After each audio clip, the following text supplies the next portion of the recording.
பாண்டியன் கதிருக்கு கால் பண்றாங்க. "என்னடா சொன்னாரு டாக்டர்?" "அப்பா உள்ள செக் பண்ணிட்டு இருக்கிறாங்கப்பா. வந்துட்டு கரெக்ட்டா ப்ராப்பரா கொண்டு வந்து செக் பண்றதுக்கு வரலையான்னு சொல்லி என்னைய திட்ட வேற செஞ்சாருப்பா." அப்படின்னு சொல்லிட்டு இருக்காங்க. "சரிடா, வேற யாராவது வரட்டுமாடா?" இல்லப்பா என்னன்னு பார்த்துட்டு உங்களுக்கு நான் கால் பண்றேன்னு" சொல்லிட்டு ஃபோன வச்சுடுறாங்க. ஐயோ! அண்ணனுக்கு என்னாச்சே தெரியலையேன்னு சொல்லிட்டு சக்திவேல் இங்க பதர்றாரு. அது மட்டும் இல்லாம மறுபடியும் வந்து கதிருக்கு கால் பண்றாங்க. அந்த பக்கமா போயிட்டு கால் பண்ணிட்டு, "இங்க பாரு கதிரு, எதா இருந்தாலும் உடனே கால் பண்ணு புரிஞ்சுதா?" அப்படின்னு சொல்றாங்க. சரிங்கன்னு சொல்லிட்டு ஃபோன வச்சுடுறாங்க. அடுத்த ஒரு 5 நிமிஷத்துலயே வந்துட்டு கதிரோட அக்கவுண்ட்டுக்கு ஒரு ரூ. 50,000 பணமும் கிரெடிட் ஆகுது. இத பார்த்தோன்னே வந்துட்டு, "என்ன பணம் யாரோ அனுப்பிச்சிருக்காங்க நமக்கு" அப்படின்னு சொல்லிட்டு, உடனே வந்து பார்க்குறாரு. சரி ஓகே, யாரா இருக்கும்? இது பழைய நம்பர் அக்கவுண்ட்லேருந்து அனுப்பிச்சிருக்காங்க. மாமா ஏற்கனவே ரூ. 10,00,000 வந்து அனுப்பிச்சு விட்டார்ல, அந்த அக்கவுண்ட் நம்பரா இருக்கே அப்படின்னு சொல்லிட்டு அவருக்கு கால் பண்றாங்க. கால் பண்ணிட்டு, "இது மாரி பணத்த அனுப்பிச்சிருக்கீங்க. நான் கேட்கவே இல்லைங்களே" அப்படின்னு சொல்றாங்க. "இல்லங்க, சக்திவேல் அவரு தான் உங்க அக்கவுண்ட்டுக்கு ரூ. 50,000 அனுப்பிச்சு சொல்லி இப்ப தான் ஃபோன் பண்ணாரு. அதனால தான் அனுப்பிச்சு விட்டேன்" அப்படின்னு சொல்றாங்க. "அப்படியா?" அப்படின்னு சொல்லிட்டு விட்டுர்றாங்க. அடுத்தது டாக்டர் வந்து பார்க்குறாங்க. பார்த்துட்டு, ஒண்ணும் பிரச்சனை இல்ல. ஆனா 2 நாளைக்கு வந்துட்டு ஹாஸ்பிட்டல்ல இருக்கணும்" அப்படின்னு சொல்றாங்க. சரி ஓகேங்க டாக்டர் அப்படின்னு சொல்லிட்டு உடனே அவங்க அப்பாவுக்கு கால் பண்றாரு. பாண்டியனுக்கு கால் பண்ணி இது மாரி விஷயத்த சொல்றாங்க. ஒண்ணும் பயப்படுற அளவுக்கு இல்ல. ஆனா வந்து பெட் ரெஸ்ட்டா இருக்கணும். ஒரு 2 நாள் வந்துட்டு இங்க அப்சர்வ்ல இருக்கட்டும்னு சொல்லி டாக்டர் சொல்றாரு. அதனால வந்துட்டு நான் வந்து அங்க ஏதாவது மாமாவுக்கு வேணுங்கிற ட்ரெஸ்ஸுக்கு இதெல்லாம் வேணும். பழனி மாமாட்ட கீது குடுத்து விட்றீங்களாப்பா? அப்படின்னு சொல்லி சொல்றாங்க. சரிடா கதிரு அப்படின்னு சொல்லிட்டு ஃபோன வச்சுட்டு அதுக்கப்புறம் எல்லாத்தையும் சொல்றாங்க. சொன்னதுக்கப்புறம் மறுபடியும் வந்து பழனி ட்ரெஸ் எல்லாம் எடுத்து வச்சுட்டுருக்காரு. அப்போ உடனே சக்திவேல் வந்துட்டு நான் போயிட்டு வரேன் அப்படின்னு சொல்றாங்க. அப்போ உடனே குமரவேலு அப்ப நானும் வரேன்ப்பா அப்படின்னு சொல்லிட்டு 3 பேருமே பழனி எல்லாருமே கிளம்பி அங்க போறாங்க ஹாஸ்பிட்டலுக்கு.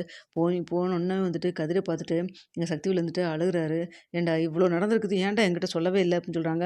"சொன்னா நீங்களாம் அத புரிஞ்சுக்கிற நிலைமையிலேயே இல்லையே. நான் என்னமோ பணத்துக்காக இவரோட போனேன், வந்தேன்னு சொல்லிட்டு எவ்வளவோ பேசிட்டீங்க.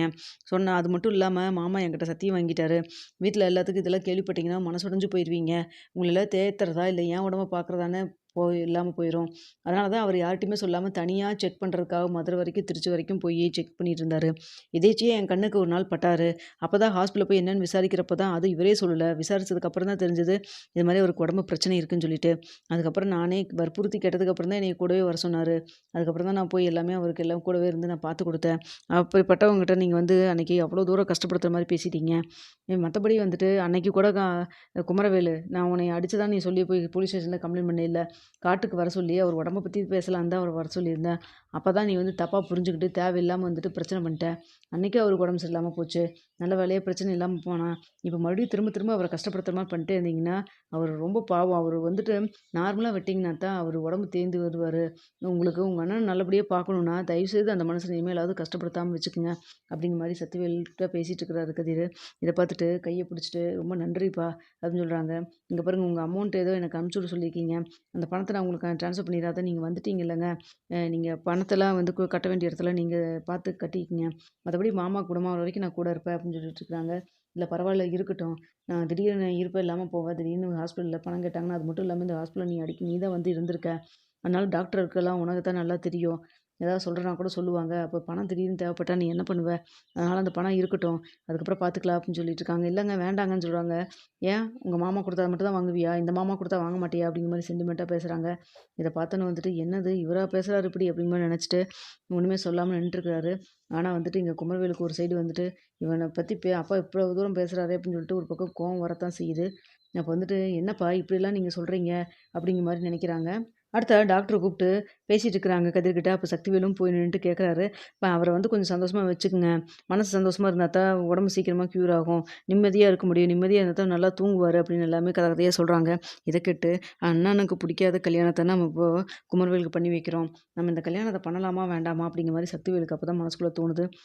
ஹாஸ்பிட்டல்ல டாக்டர் பார்த்துட்டு வெளில வந்தோனே குமரவேல கூப்பிடுறாரு. கூப்பிட்டுட்டு, "டேய் உனக்கு அந்த பொண்ண புடிச்சிருக்காடா?" அப்படின்னு சொல்றாங்க. "ஏன்பா அதான் அன்னைக்கே கேட்டீங்களே! இப்ப நிச்சயத்தப்பவே கேட்டீங்களே! இப்ப என்னப்பா மறுபடியும் வந்து கேட்குறீங்க?" "இல்லடா அண்ணனுக்கு இந்த கல்யாணத்த பத்தி சுத்தமா விருப்பமே இல்ல. நம்ம மேற்கொண்டு கல்யாணம் பண்ண பண்ண அவருக்கு ப்ரெஷர் ஆகுது. இது மாரி உடம்பு சரியில்லாம போச்சுன்னா என்னடா பண்றது?" அப்படின்னு சொல்றாங்க. "அது மட்டும் இல்லாம அந்த பொண்ண உனக்கு கல்யாணம் பண்ற முறையே இல்ல. நாளைக்கே சரவணனுக்கு வந்துட்டு இந்த பொண்ணுக்கு வயித்துல குழந்தை வளருதுன்னதுக்கப்புறம் கோர்ட் வந்துட்டு தீர்ப்பு வந்து மாத்தி சொல்லிட்டு, சரவணனும் மயிலும் ஒண்ணா சேர்ந்து வாழ்றாங்கன்னு வச்சுக்கோ, அப்ப நம்மளுக்கு அந்த பொண்ண கல்யாணம் பண்ற முறையே இல்லாம போயிரும்லடா" அப்படின்னு சொல்றாங்க. "என்னப்பா இப்ப வந்து இப்படி சொல்றீங்க நீங்க? கல்யாண ஏற்பாடெல்லாம் அங்க தடபுடலா போயிட்டு இருக்குதுப்பா" அப்படின்னு சொல்றாங்க. "பரவால்லடா கல்யாணம் இன்னும் ஆயிரலையே. கல்யாணம் ஆனதுக்கப்புறம் தான் நம்ம யோசிக்கிறது தப்பு. கல்யாணத்துக்கு முன்னாடி 1க்கு 10 தடவ யோசிக்கிறதுல தப்பு இல்லைல்ல குமரா" அப்படின்னு சொல்றாங்க. "எல்லாம் சரிதான்ப்பா. எல்லாம் எல்லாத்துட்டயும் சொல்லிட்டோமேப்பா" அப்படின்னு சொல்றாங்க. "அத பத்தி உனக்கு என்ன கவல? அத நான் பார்த்துக்கிறேன். நீ சொல்லு" அப்படின்னு சொல்லி கேட்குறாங்க.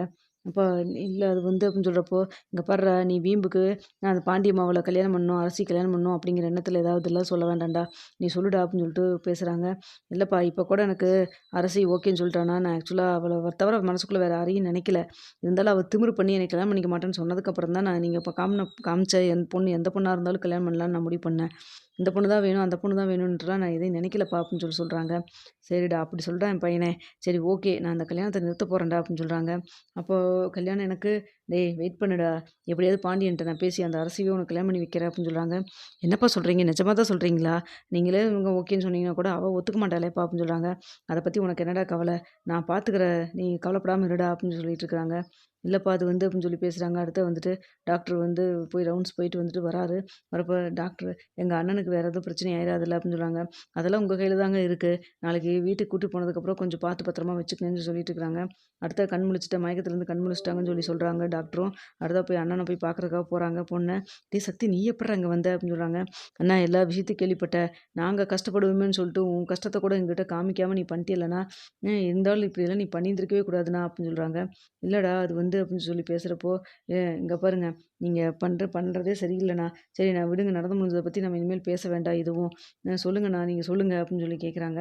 "என்னடா சொல்லணும்?" அப்படின்னு சொல்லி கேட்குறப்ப, "இந்த கல்யாணத்த உங்களுக்கு இன்ட்ரெஸ்ட் இல்ல, இல்ல. இந்த கல்யாணத்த நிறுத்திடலாம்ல" அப்படின்னு சொல்றாங்க.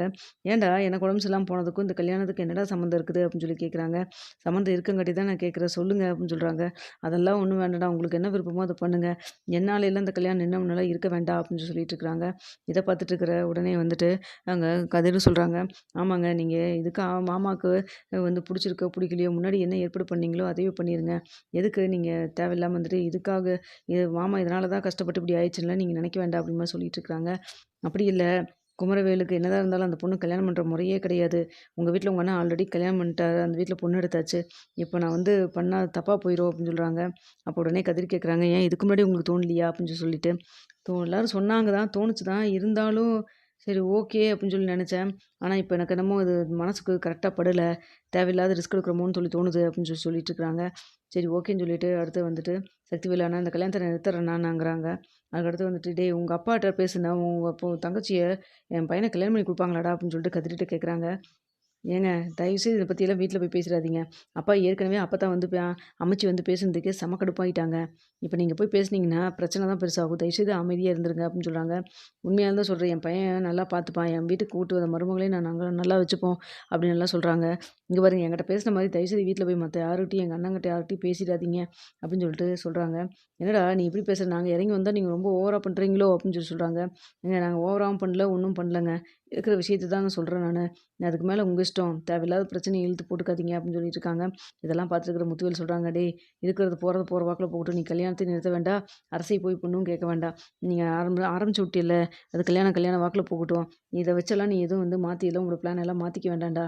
அதனால தேவையில்லாம குமரவேல் மனசையும் கஷ்டப்படுத்தாத. சும்மா அந்த பொண்ண கல்யாணம் பண்ணிக்கோ, இந்த பொண்ண கல்யாணம் பண்ணிக்கோன்னா, அவன் மனசு எவ்வளோ கஷ்டப்படும். அத யோசிச்சு பார்த்தியா நீ?" அப்படின்னு சொல்றாங்க. "இல்லண்ணா அது வந்து எப்ப பார்த்தாலும் கூறுகட்டத்தனமா எதையா